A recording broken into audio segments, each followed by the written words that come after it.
Have you ever got to actually experience one of your living nightmares? I'm talking like something that you always feared would happen, but it actually happens. I actually experienced that years ago. It's one of the most embarrassing moments of my life. A few of you probably know about it. But it happened it was the second week of the pandemic. Now you gotta remember that all the churches were shut down in America. The world was chaotic. People were just all over the place mentally.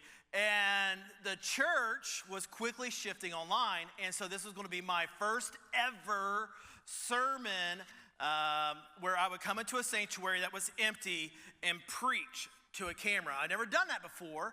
It is quite nerve-wracking. And again, I had never preached to just a camera.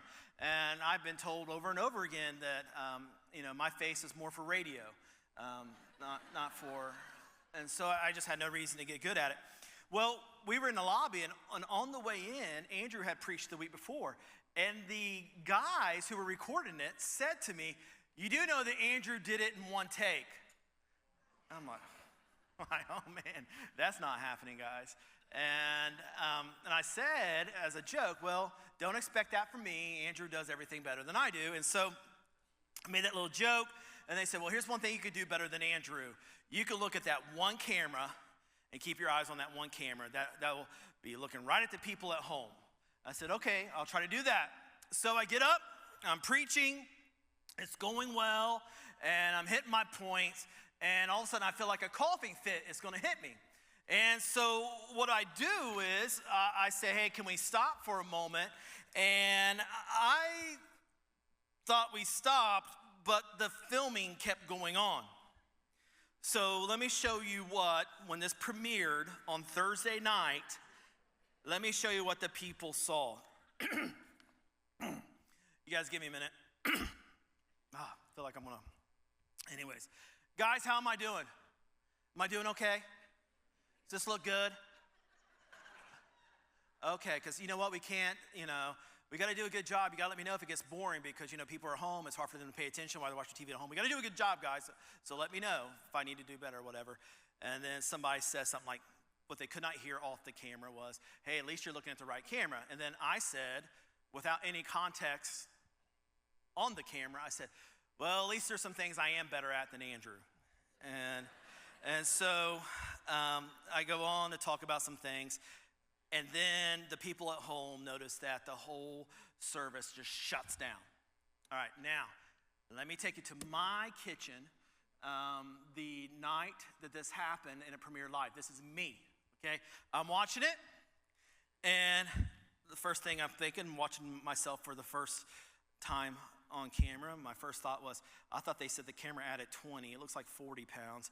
And then I'm watching it, and then all of a sudden, I know that I know when I went off to the side, I didn't expect to see that. That was supposed to be edited out. It wasn't edited out. So I'm watching it, and then I watch myself go off to the side, and I'm like, and then I hear myself, at least I'm better at Andrew at this. I'm like, oh, and I'm in my kitchen, and I'm going, stop.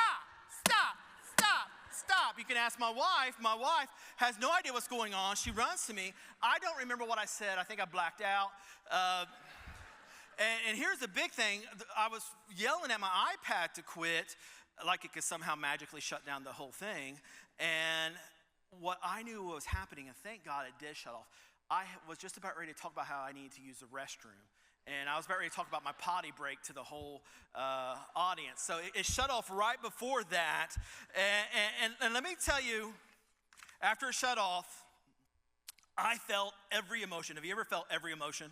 I felt embarrassment, frustration, shame. People had tuned in. Life is in chaos. Can they at least count on their church, And I felt like we failed them. And so this was the first couple of weeks of the pandemic. So people were actually signing in those first couple of weeks. So we actually saw the pastors who watched it. So we said, hey, we need to call all these people up and apologize. And so we would call the first people up, and I'd be like, hey, did you watch the Thursday service? And they were like, and at first they're like, yeah, that was weird. I'm like, yeah. Yeah. And they're like, our family hasn't stopped laughing. And I'm like, oh. And they just were like, you know what? Things happen. They were just so graceful. Then I called the next family. Same thing. Next family, same thing. And then they started encouraging me like, Pastor, things are going to happen. But you know what? Nobody's perfect. Don't worry about it. We love you. And let me tell you, I had a huge shift in my heart. And by the time I called the last person, I didn't have that pain. I just said, hey, did you see that mess? Don't worry, we'll have a better Saturday. All right, have a good one. You know, because I was fine. And let me tell you something.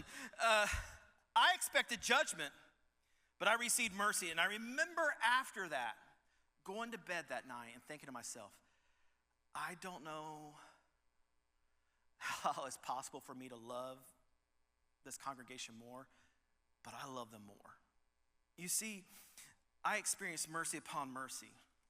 And I walked around expecting that pain that night. Instead, here's what stuck with me about that moment. Mercy changes how you feel about people.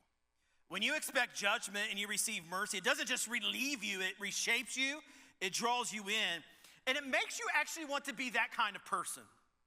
This is exactly what Jesus is talking about in Matthew 5:7, where he says, blessed are the merciful, for they will receive mercy. Now, here's where we're going today, okay?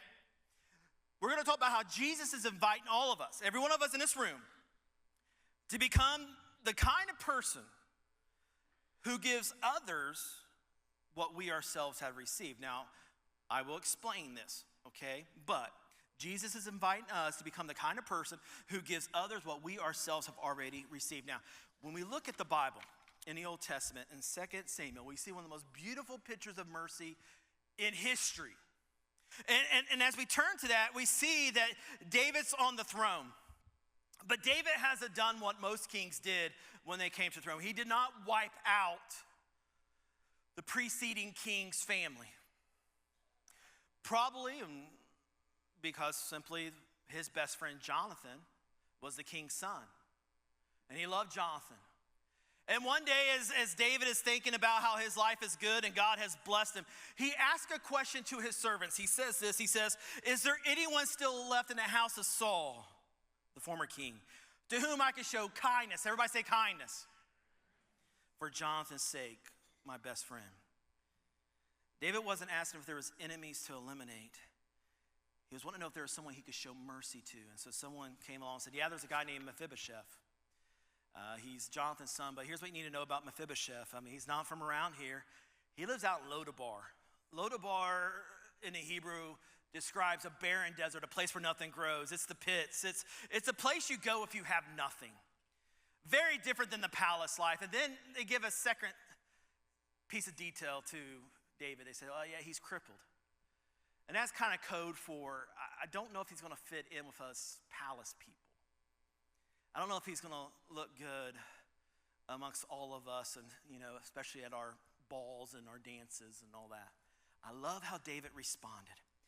When David heard this information about him, that he was poor, destitute, crippled, what did David say?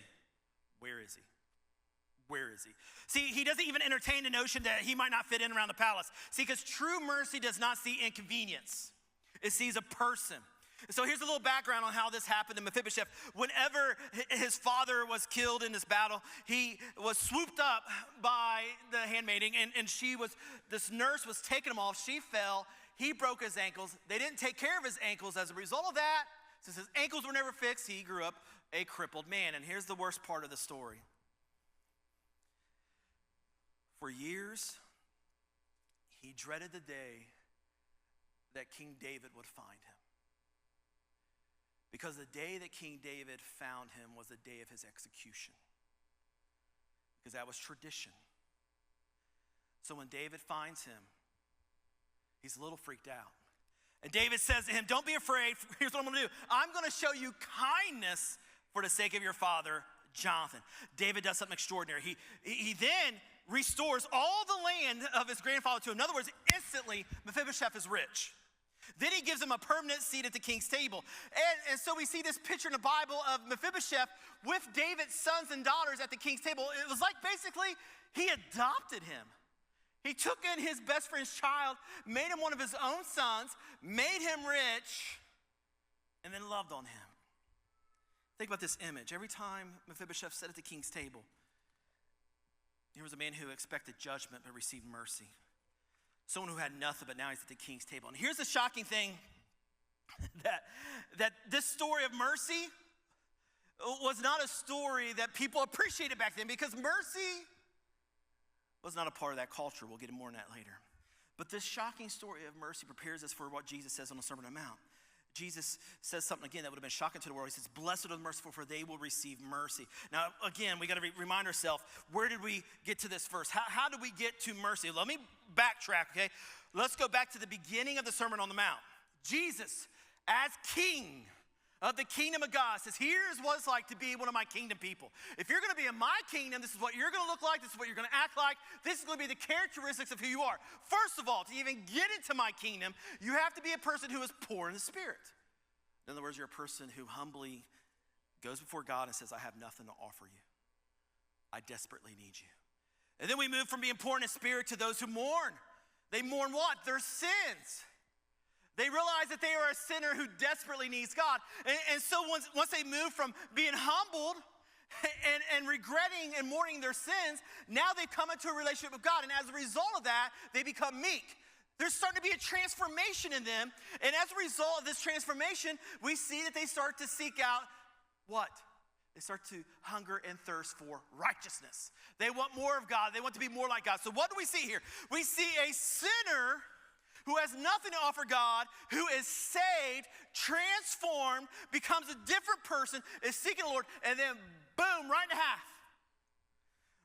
Right in the middle of the Beatitudes, Jesus flips the script and he turns the page.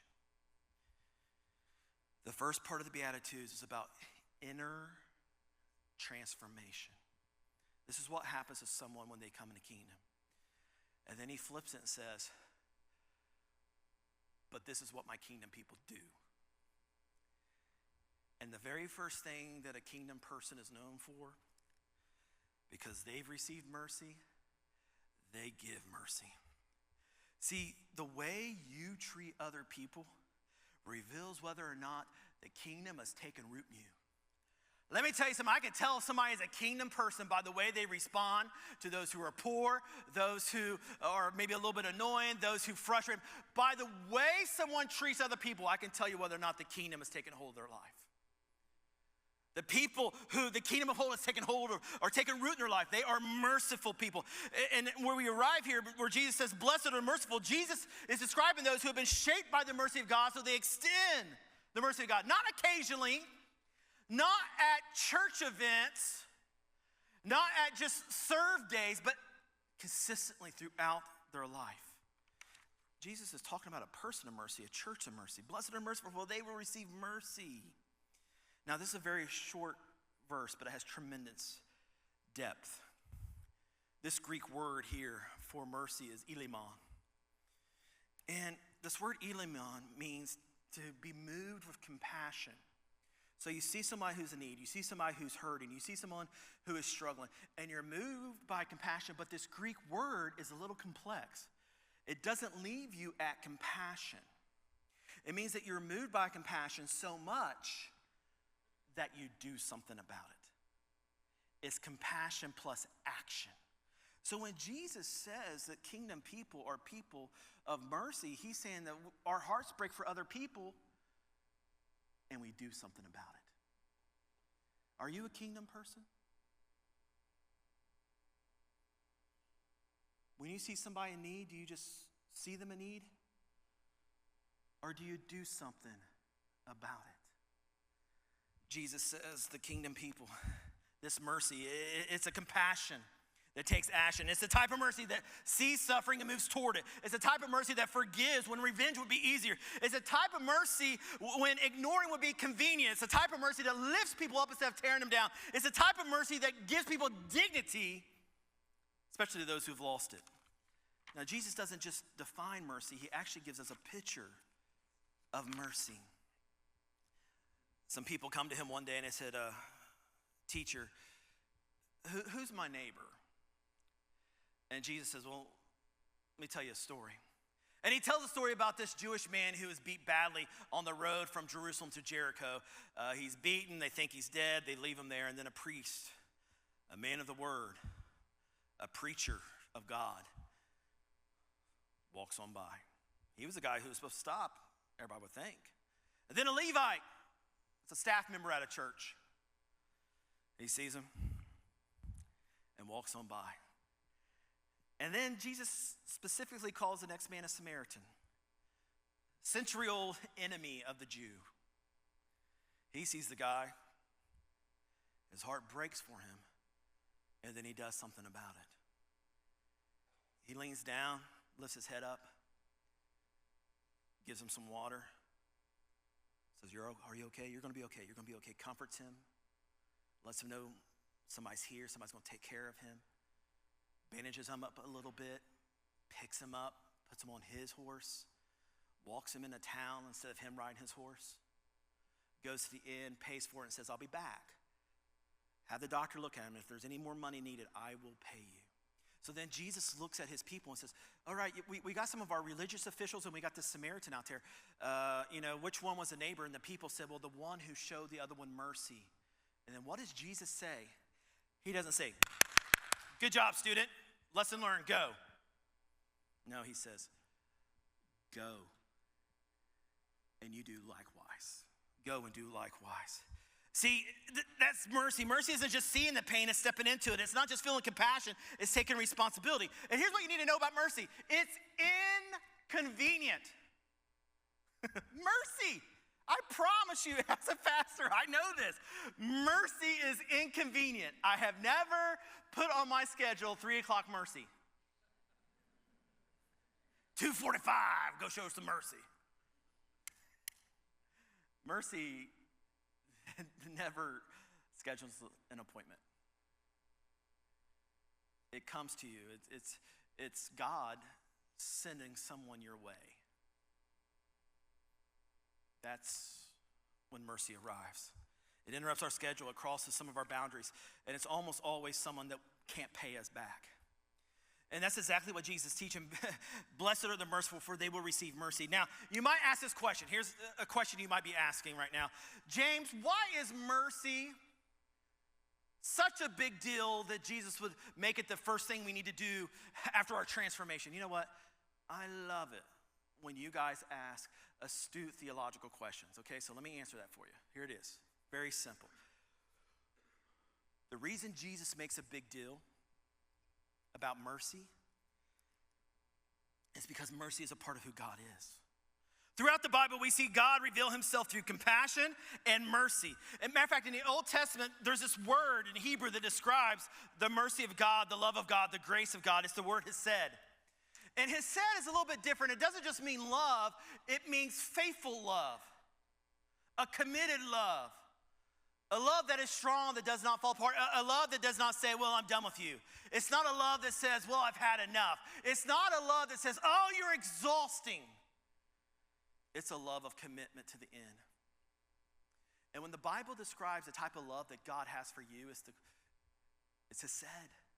The love of God is the faithful love of God. And so for us, mercy is the appropriate outflow to this hesed love. Because of God's faithful love, hesed, we show mercy. And here's the thing, God shows us mercy not because we deserve it, because it flows out of his character. And by the way, this was not normal when Jesus taught this. This culture that Jesus spoke into, I still don't know why, but they were a culture that did not appreciate mercy. Mercy was not considered a virtue. It was actually considered a weakness in the Roman culture. And the best way that I can describe it, the philosophers said that, you were a weak person if you could be moved by someone else's emotions, or if someone can emotionally move you. And so this was a period where being a stoic, or a lot of people would describe it as a manly man is not moved by other people's emotions. So a manly man would not have shown mercy. And so their culture lived this out. Matter of fact, they were a slave culture. So when a slave ran away, what do? They would capture them, they'd bring them back in, they would beat them. Oftentimes, they would tattoo slave across their forehead. And if they wanted to, they would execute him. Guess what the city did? Nothing. Because that was life. They were not a culture of mercy. When you had a child too much, you didn't want this last child, or if it was a girl, a lot of times they didn't want the girls. And they would take the girl outside of the city and let the girl die to exposure. You know, the people would walk on by, and they wouldn't go, oh my gosh, and then pick the baby up. They just walked on by because they're like, well, that family can't afford that baby. That's just the way it is. That was the culture that Jesus was speaking into. But Jesus is here trying to turn their worldview upside down. Now here's what I get. I'm going to bring us home to Indianapolis, Indiana. We live in Indianapolis, Indiana. We do not have slaves around here. If we ran across somebody who left a child outside to be exposed and died, they would be in jail tonight, and boy, we'd have some very strong opinions about that person. They would not be the hero of the story. There's a good chance that this week you're not going to walk across somebody who has been beaten half to death. All right. So this culture that Jesus was talking about, how do we bring this home to our lives? Well, here's what I need you to understand, okay? That Jesus, when he was talking about mercy, he's not talking about just these big, dramatic moments. He's talking about everyday mercy in our life. So here's what I'm going to do. Just hang with me for a few moments. I want to talk about how we live this mercy out in the different domains of our life. First one, let's look at work. You know, you're in a meeting.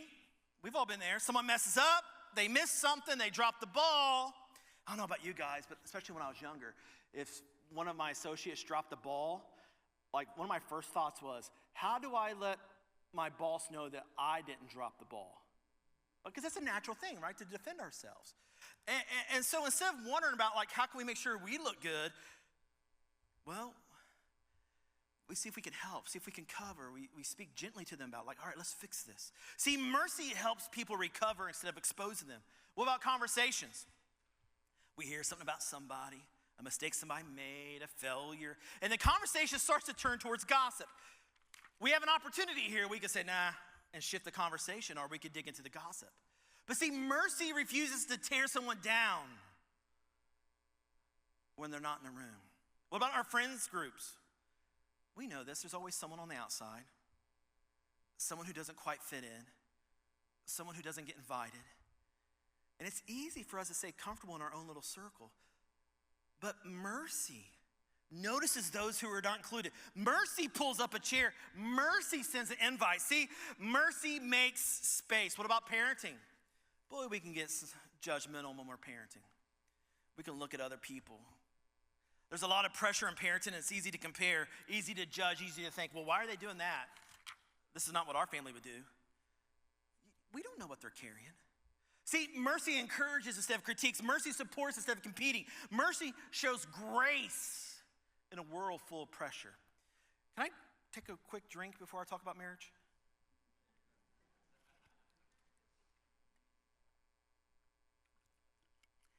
All right, let's talk about marriage. I know you couldn't imagine this, but what if your spouse says something wrong? Handles something poorly? You have a choice. You can keep score. You can bring it back up later.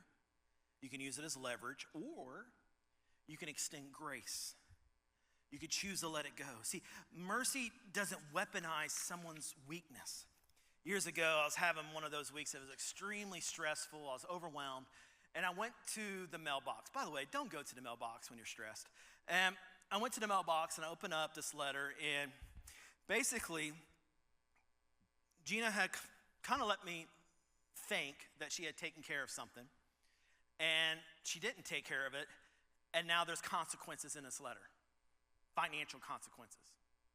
And so I'm pretty upset. She can tell I'm upset. And then Gina doesn't want to cost our family any money. So I see her, and we're starting to talk about this, and then she says to me, I feel like you think this is all my fault. And here in this moment, she's looking for grace. She's looking for mercy. She's looking just, and I mean, if you know me, and if you're around our house, you know that probably one of my least favorite words in the English vocabulary is fault. When somebody says, whose fault is this at our house, or who did this, I go, who cares? Let's just fix it. But I had this moment, this opportunity to say, well, who cares whose fault it is? Let's fix it. So Gina looked at me and she says, I feel like you think this is all my fault. And then I looked at her and I said, that's because it is all your fault. I don't remember exactly what was said next, but you can fill in whatever you think was said. And that was probably what was said. I knew immediately I messed up, but really interestingly, what I knew was that I had sinned. And so I said, I'm sorry. I went downstairs to my office. I got down on my knees. I asked God to forgive me because I knew she was looking for mercy, and I did not give her mercy. I went back upstairs and said, hey, I've prayed about it, and I asked her to forgive me. She did not. And she wasn't ready. She wasn't ready. The next morning, I cooked her breakfast. We debriefed and got on the same page, and we worked on the paperwork. Why is mercy so hard for us to give in our marriages? But kingdom people, we curate a marriage of mercy. A couple more, okay? Just give me a couple more. What about for our kids? They make a mistake, and it's not the first time they've made that mistake, so we're filled with frustration. But here's what mercy does. Mercy disciplines with love instead of anger. What about online?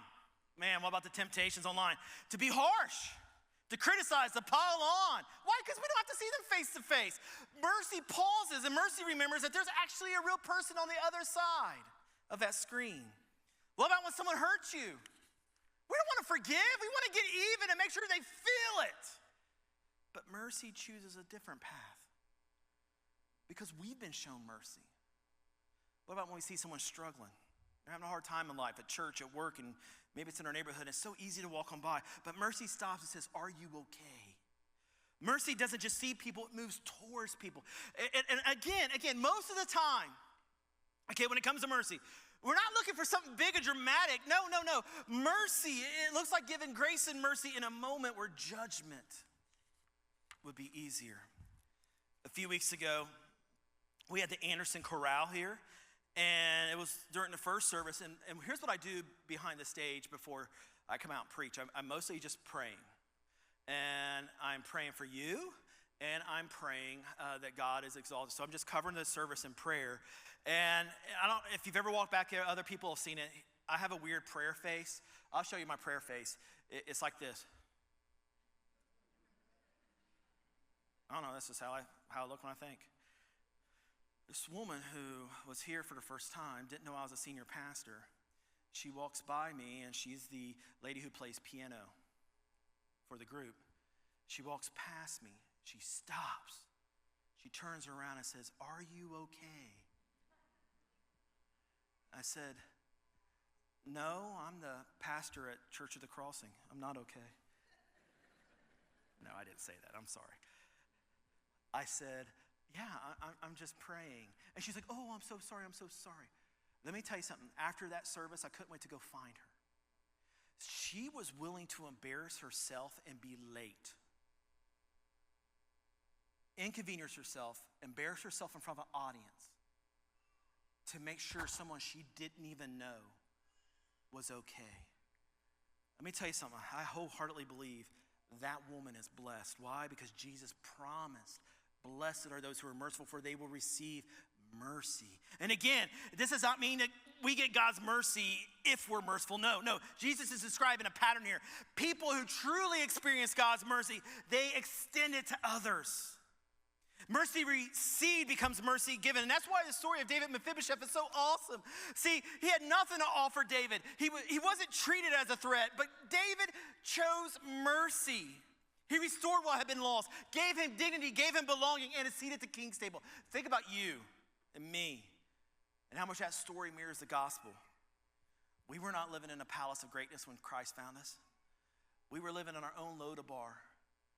We were living in our own sin, broken, spiritually crippled, unable to restore ourselves. But a king called for us, restored us, and gave us a seat at his table. See, mercy is not meant to be theoretical. It's meant to be lived out. And again, we think about the call that God has for us to be merciful. And you think about the hospitals and the orphanages. Why are they here? Christians. We think about why I'm not talking about how to treat your slave today, or about, hey, please don't expose your child that you don't want to keep outside until it dies? You know why I don't have to preach any of those sermons? Because the mercy of Christ that was taught, the Christians grabbed a hold of it, and 2,000 years later, we live in a different society. And here in Indiana, I could talk to you about having mercy to somebody at work instead of saying, all right, let's be a little nicer to our slaves. Jesus changed the world significantly, but this work continues. If you want to see mercy around here, come here on Tuesday night to celebrate recovery. You see people who have been transformed by mercy, loving on people who are, hurting deeply for whatever reason. And you see these people start to be transformed, and then you see these people bring people. And let me tell you something. Just this past week, here's what was awarded at just a random week. One person got a blue chip. That means I've committed to make the change. One person got a 30-day chip. Another person a 60-day chip. These people are being transformed by Christ. 2 people finished their 12 steps. And I think about, what does Christ think about whenever he sees Church at the Crossing living out their mercy ministries and Celebrate Recovery or the market? I feel like Jesus looks at those and he goes, mwah! That's what I'm talking about. We are called to be people of mercy. And we live it out. It's not theoretical around here. And let me tell you, this is a big shift in our church the last 6 or 7 years. And I'm so proud of the way our church has responded. Mercy Ministry has been popping up like crazy. We who have been transformed, we don't just sit there and put a hat on and get a little certificate that says transform. No.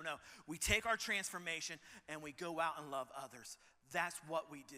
And let me tell you, it was just a few years ago, the staff, when we were hanging out, and we found out that if people needed groceries or if they needed help with this or this or this, they had to drive past our church 50 streets up to another church to get help.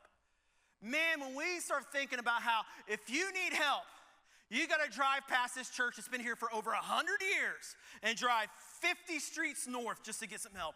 We as a staff had like a holy anger and said, never again.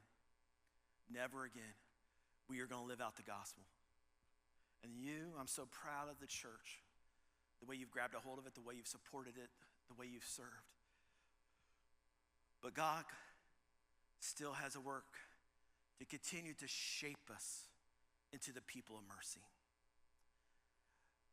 I want us someday to be a church that if something were to happen and we had to shut down, this community would go to our mayor and say, what are you going to do now?